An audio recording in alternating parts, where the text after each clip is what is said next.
We have a couple interviews today, though. We've got two interviews. The first one is coming up just right now. We've got here, if you've been listening into Out to Lunch, you know I've been talking about the Elgin Fringe Festival and how we're doing our little mini series here of interviews to give you, the listeners out there, a sneak peek on what are some of the awesome, cool performances that are going to be out there without giving away too much, so that we can encourage you to go out to this event coming up September 25th through till the 28th. Yesterday, we interviewed Molly Shirowitz of the Fringe, who's a Fringe Fest artist. And today, and we've got him here on the phone lines, we've got Derek Miller. Derek, thanks for joining us this morning. How are you doing? Good, Matt. Thank you for having me. Absolutely. So, Derek, tell us a little bit about yourself and your background as a performer. What got you interested in performing? Well, a long time ago, I started my freshman year of high school, met my speech teacher for the first time, and the first thing she said to me was, "You have a very good voice. You should audition for the school play." And I had never even considered such a thing before, but I did. I got in, and boy, I got the bug right then. I've been hooked ever since. So I ended up going to school for theater and ended up trying to make a go of it as a professional actor, and that's been several decades ago now. Wow, that's awesome. That's so cool. Now, how did you hear about the Elgin Fringe Festival? Well, I've been a performer in the Minnesota Fringe Festival for 20 years now, going on 21 years. And recently I started doing some one-person shows, and I started reaching around for other festivals to go to. And I had a couple friends who did Elgin Fringe Festival last year and the year before, and they spoke very, very highly of it. So I was excited. And also, I'm originally from Illinois, so to actually get the chance to go to a Fringe Festival back in my home state, well, I just couldn't pass that up. Absolutely. Oh, that's fantastic. So tell us a little bit here, too. What is your performance about? Without giving too many details, what can audiences kind of expect when they come to see it? If you want to talk about specific styles, or if it's going to be singing, dancing, if it's going to be speaking, just give people a little taste on what they can expect. Sure. Well, my show is called Bay Creek, and it's actually set in Pike County, Illinois, where I'm originally from. It's, for you, those of you in the Chicago area, that's part of that big thing called downstate Illinois. And it's a one-person show. It is a show that is about multiple generations of men in one family who have, in one way or another, been smugglers who smuggled things illegally over the Mississippi River into Illinois. And I play the scion of the family, the latest generation, who is sitting in police custody and being interrogated after his father's disappearance. That suddenly all of their crimes have come to light. And as the show goes on, you get the feeling that there may be something, let's just say, supernatural to how they accomplished everything that they did. I'm not sure how much I want to give away, but I will say that maybe they might have smuggled something over from the other side of the veil, as it were. Okay, very interesting. So it's definitely a story to tell.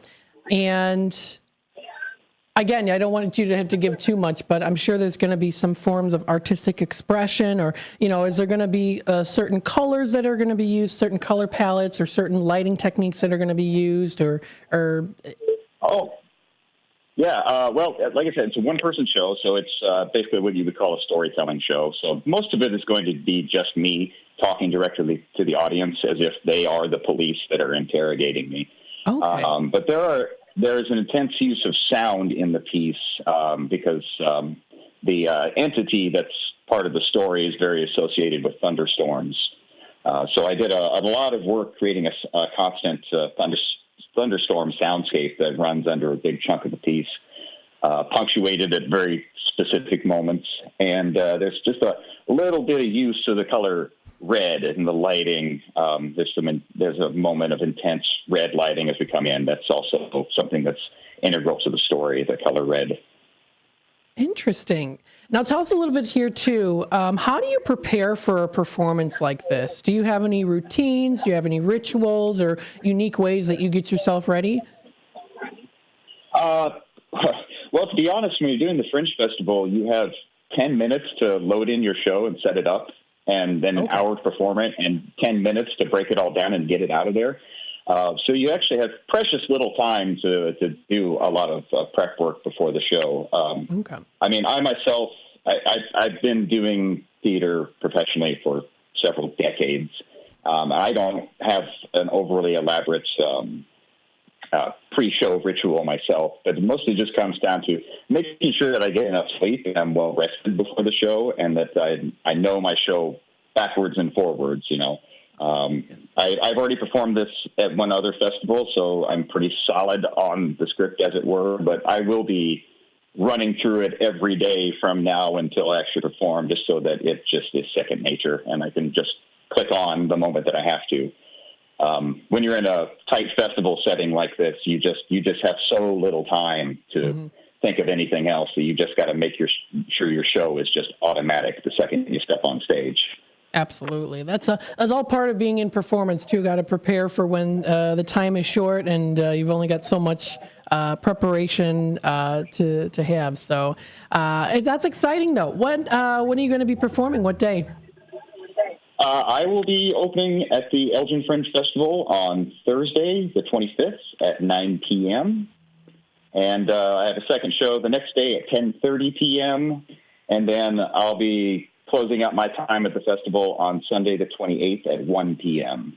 Awesome. Well, Derek, thanks so much for joining us today here for this brief interview on WRMN. Before I let you go, what do you hope people can take away from your performance?